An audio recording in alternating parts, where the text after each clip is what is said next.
Hey everyone, I'm Geeta Nadkarni, founder of Impact with Influence, and joining me today is Kakali Bhattacharya, and she is the founder of the S2S mentorship program. And I'm just gonna bring her on so she can explain to you what S2S stands for, and we'll talk right away about the kind of results that she's seen with Impact. Hey Kakali, Hello, welcome. thank you for having me here. Hi, everyone. So, S2S mentoring is for academics and specifically qualitative researchers, and I help them figure out how to do their research without breaking themselves in multiple pieces, how to come from a place of wholeness. So, it ends up being some skill building. Also, part life coaching and also part academic wellness. So that's S2S. S2S stands for strength to strength, because some people want to build on strengths and they don't want to see things through a deficit perspective. And then also struggle to strength because, or struggle to success, because some people are struggling with certain things and they need some help and they don't want to bypass the struggle. They want to really get to the root of the struggle and neutralize whatever it is that's coming up for them. And I want to just put this on the table for anybody who's listening or watching and thinking, man, I've been struggling so long and so hard to name my program this like perfect name. And you've got an acronym, and the acronym means different things to different people. And how has that affected your results, Kakali? Do you find that people are like, well, if I need to know what the S's stand for before I can sign No, up? nobody Nobody asks. Sometimes they ask, but they don't care. They really just care what is the program, what am I delivering, and how can that help them. The name's just a detail, but it's not the one that drives them towards or away from the program. Love it. And what of your, just in terms of pure financials, if we just dive into that juicy nugget right from the very beginning, when you signed up for Impact, when we had our preliminary conversation, did you have a program yet? Like, where were you at in terms of the creation and whatnot? You had an idea that I remember we talked about, but what Yeah. else was actually done? So at that time, I was already working with a business coach who was helping me just kind of distill down my message. Who's my target audience? How would I help them? So I had that clarity, but I wanted to sharpen that clarity because I was hearing you say you could do like a group program, and I was planning for one-on-one mentoring. And so I was kind of like, can I do both? Can I do a hybrid? What do I want to do? But your messaging really appealed to me because I was like, group would be easier in the sense that it would be like one time meeting and It's scalable. and it's scalable. Yes. So when I joined, I didn't have a sense of what a group program would look like yet, because I know I have a process, but I also wanted to customize it for each person. So I was really stuck at like, what does that need to look like if it's customized and process driven? And And so you're that, go ahead. Right. No, and you have a full-time job. Like, you also happen to be an academic, and unlike a lot of people who have full-time jobs, you don't particularly want to quit your job. You like No. your job. So it was kind of like, also then how do I create something that I can put my essence into that won't eat me up and swallow me up and burn me out. So that was kind of an Yeah. interesting nugget Yes. that we had to work with as well. Yeah, so scalability has to be measured with like my full-time job commitment.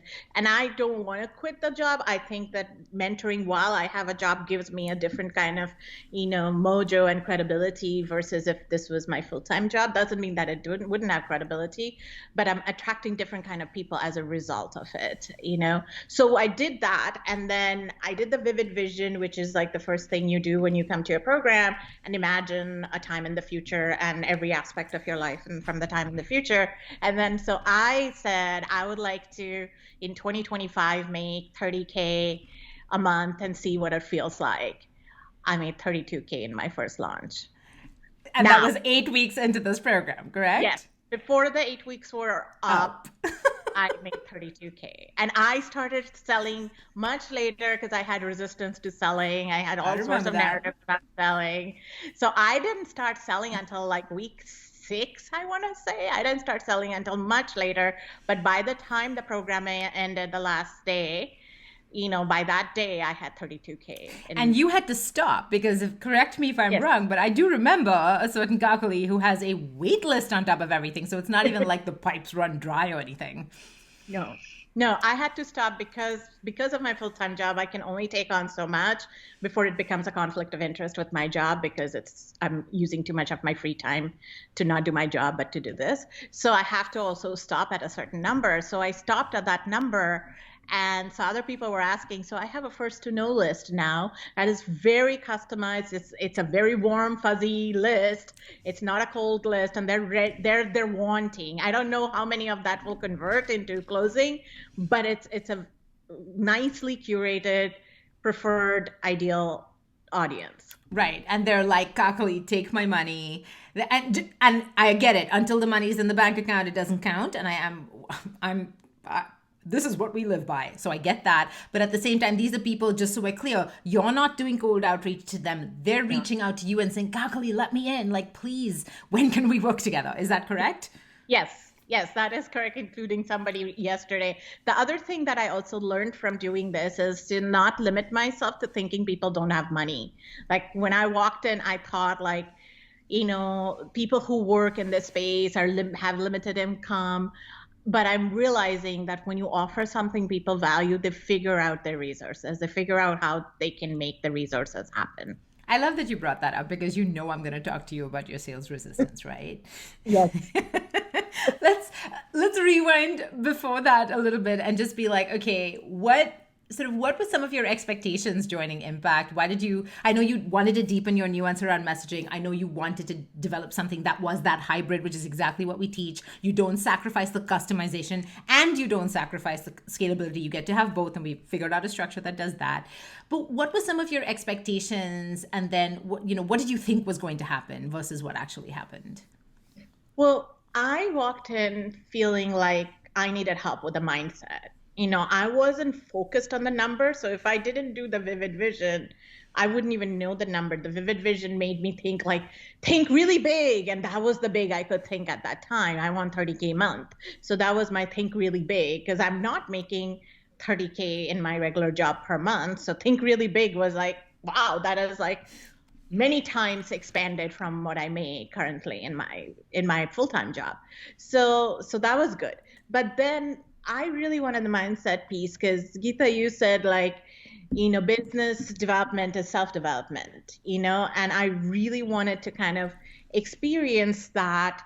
And I've not heard people talk about the blocks in the way you do, and then just your information in the webinar, the video nar, plus your Facebook lives were so content rich. It wasn't like flaky, superficial over here, and then now if you get into the program, you'll do this. So that level of integrity was really impressive to me, because I was like, if this is happening without money, what happens with money? So I was really curious to gain a deeper understanding of that. And so that was really, the driving force. And I felt like whatever my limiting beliefs are, maybe I can get to that, and that can like translate across the board,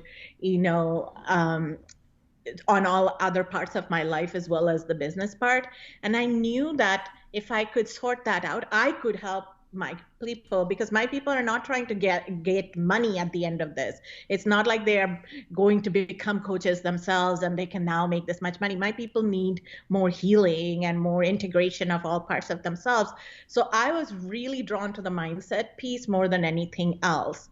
But I also wasn't sure like where I would go. So that stayed a question mark, but I remain optimistic. So I was hoping that I could get to the bottom of a few things that would be really helpful. Got it. So if I'm hearing you say, one of the things you were kind of drawn to is you consumed, and I know you're a total researcher, like you're a high fact finder. So you took notes and you came to the lives, and you've been like, you and I like, oh, I just saw this one time and then I jumped in. You did your research and you had your understanding of what this was going to be and what it was going to cost and all this other stuff. And did what was your experience of like, if all this is happening for no money, how was it, what's happening for money? Did we live up to your expectations? Do you feel like you got what you needed? Yes, I do. And I also feel like, how do I keep this level of awareness, like super granular level awareness? How do I keep that up and continue to cultivate that in my everyday life now? There are many things that was really helpful. Like David was very good at being this sort of wisdom giant, you know. And just for context, for people who are new to us, David is one of our mindset coaches. We have two, David and Steve, at this moment in time. And yeah, and they're both like these incredible fonts of wisdom. I'm one of their clients too. Like I do the same process that all our clients do. And yeah, every time I'm just like, stuck in this thing or drama, then we'll go to David or Steve and they'll be like, and you could do it this way or look at it this way. And you're like, oh, resolved without me actually having to change any facts yet. Like this is amazing. So I get it. So yeah. And So, David would drop these things, these nuggets so effortlessly, like just I'm like, pause, let me just feel this in my body. And so that really helped. That really helped. And the things that got, sorted out for me, obviously the work is ongoing and there's other stuff that'll, always. but the things that got sorted out for me was, what kind of ways am I showing up in sales call with what kind of belief systems that I have about me. Once I sorted that out, where I was giving them everything they needed in the sales call and then ruining their appetite to come into my program, that was connected to some Belief blog systems. stuff and belief system that felt like, won't you love me if I give you my all? Won't I be lovable and worthy of stuff, from you?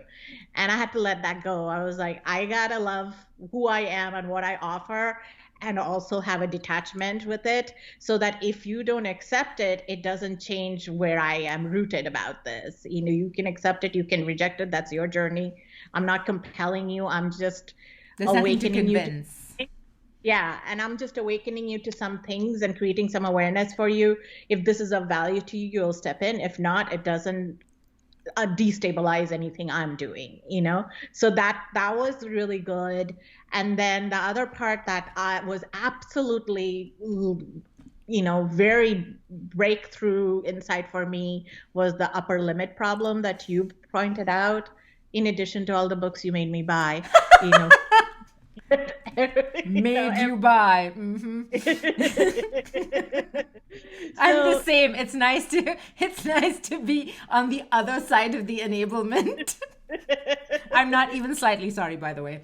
Just for the record. I have to start Kindle because I don't have enough bookshelf space anymore. So I'm like getting digital books right now. I can't buy any more hard copy books. So I have bookshelves in my closet. I have custom designed my closet to have bookshelves, and there are bookshelves everywhere in my house. Every closet has a bookshelf now. So anyway, so the breakthrough was like this upper limit problem that allowed me to realize that I am not letting myself receive, and I am capable and worthy of receiving more. And I've created this problem for myself. So that once that got cleared, then I didn't even have to ask people to get on my sales call. They were asking me without me doing a whole lot of funnel up, down, bundle this. It was simple, and I'm like, is this that effortless? Or told you so. I wanted to be in an I told you so video with you, so I got that goal too. But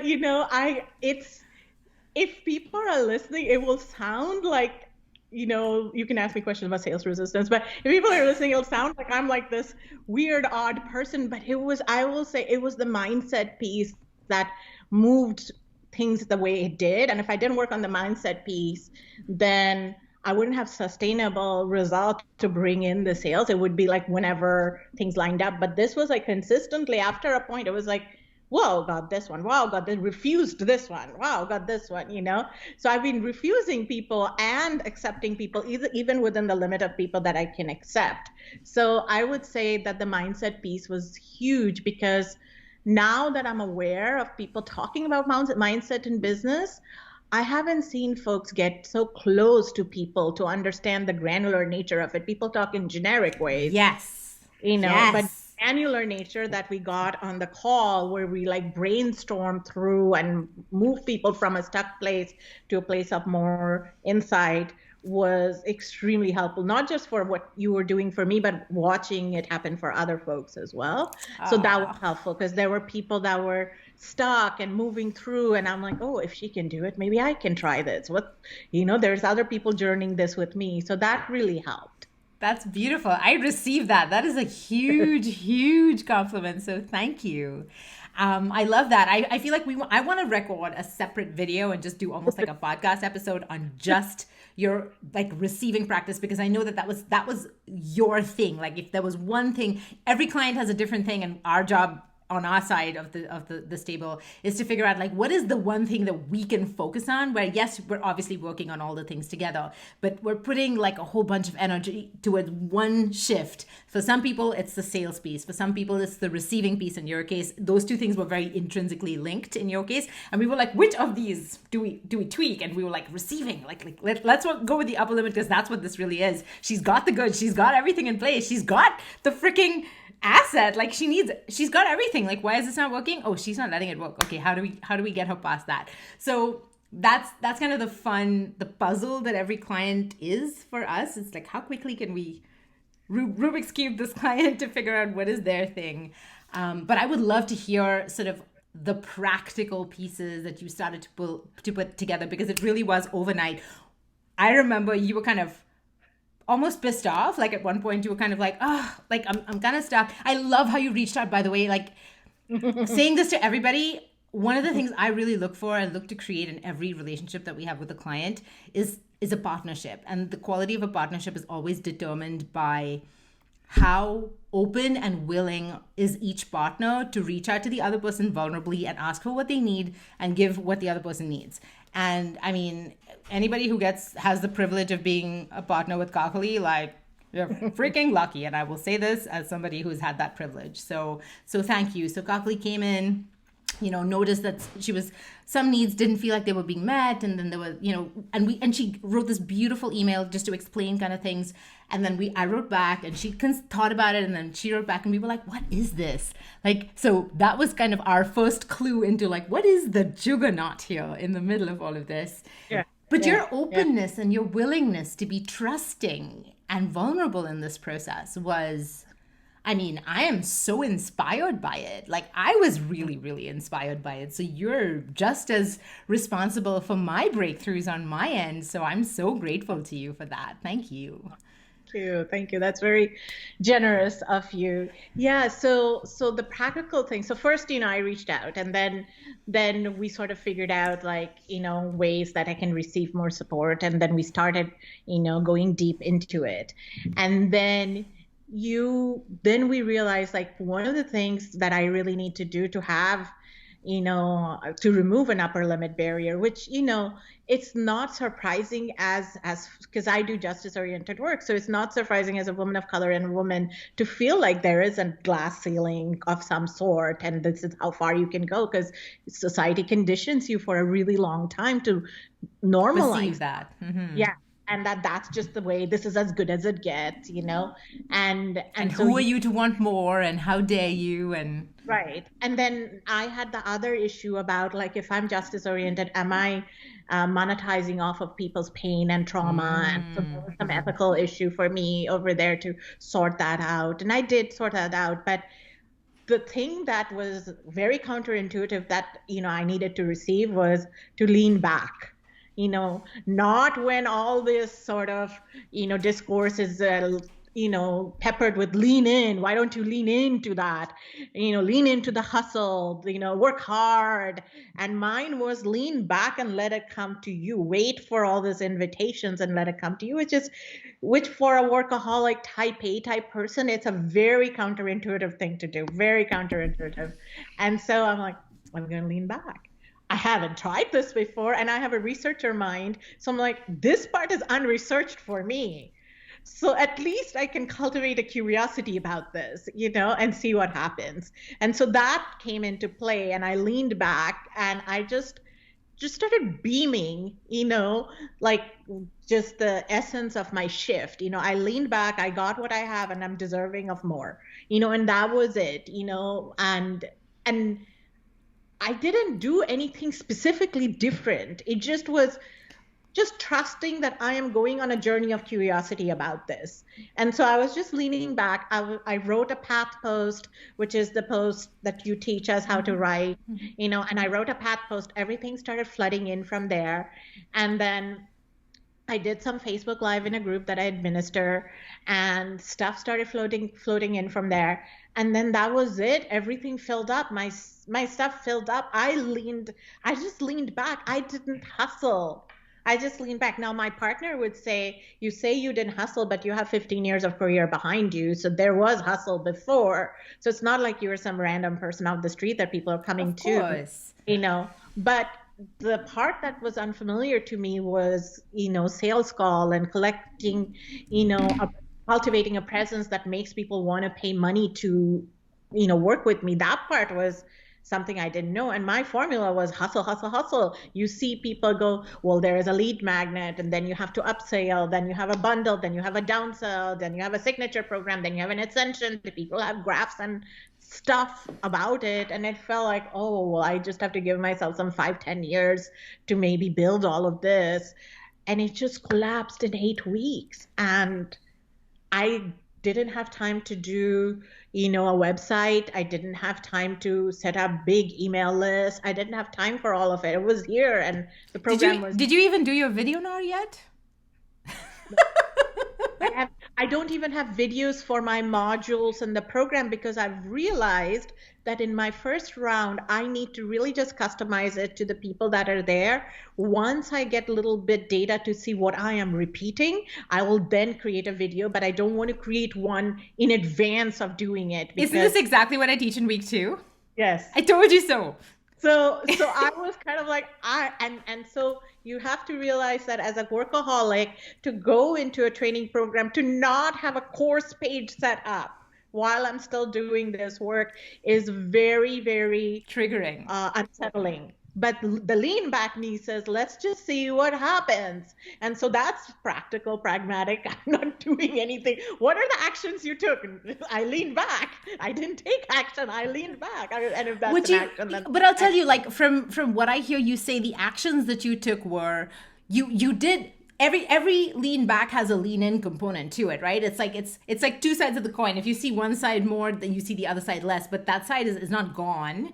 Your partner is right. You did, you have all the chops. And that's most of the clients we work with. That's every client we work with, right? They've built their expertise. They have a process. They've proven that they've got the goods, et cetera, et cetera. But the problem is the way that they got to there is now not the skill that they need to get through this next leap. They have to do a different type of thinking. Running faster isn't going to make you fly. That same action doesn't propel you to that next. You have to build a machine, right? You have to build a plane to take you to fly. So it's a different mentality. And that's kind of the jump that we help people make. And what is required is like, you're not like the pilot sitting there in his cockpit is not running like the faster it's not effortful in the same way, but he has to have a whole bunch of dials dialed in order for him to do his job right. So I think that what we helped you do is we changed. I'll tell you, all we did, this is as simple as it is and also as complex as it is, all we did was we changed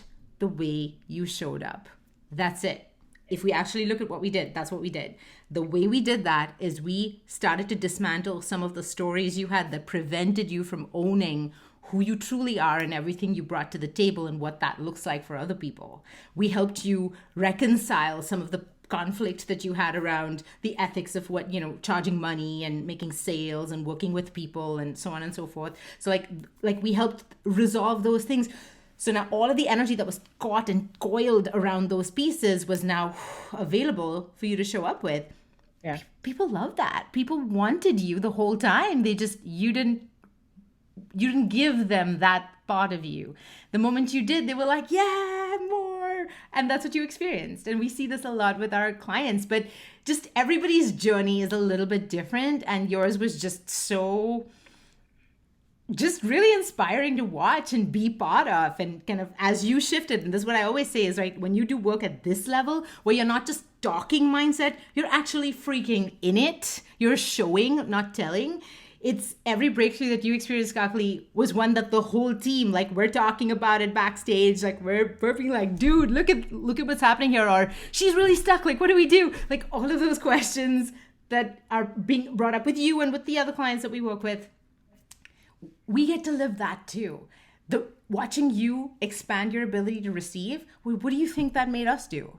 Made us start asking a whole bunch of really interesting questions about, like, okay, so how do we expand our own? Now we're sharing this on our team meeting. We're like, okay, what did you receive this week? Like, how are you receiving more this week? So now we're like practicing what you preach, what we preach to you, that you're now, it's beautiful. So thank you. No, it's really, so the only other thing that I did, like a very, very practical thing was, so every night, and I shared that in our call, every night I just write like 3 magic moments, and it's never 3, and it makes me laugh. I start with writing 3 and I end up That's more the trick. than that.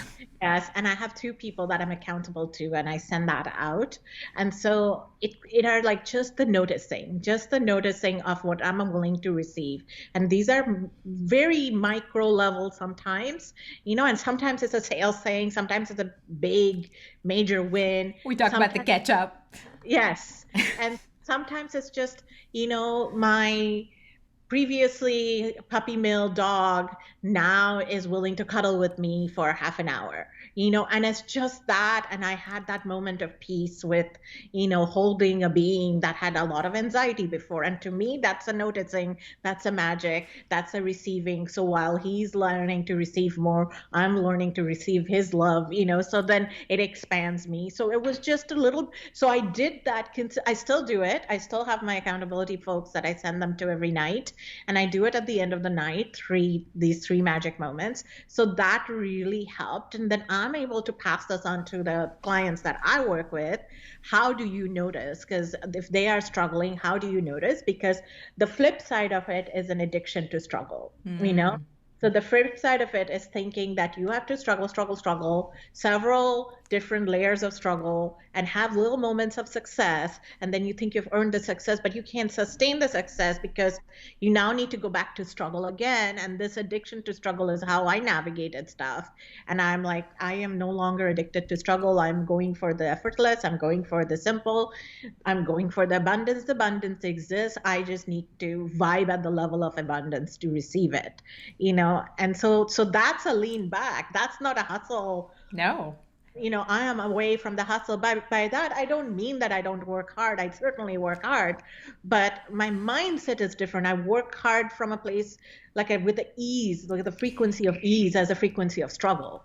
What I understand that to be, and this is definitely a shift I've made as well, is you're working from inspiration, not scarcity. You're working not because you're like, if I don't do this, then XYZ bad thing will happen. It's like, if I do this, then XYZ awesome thing will happen.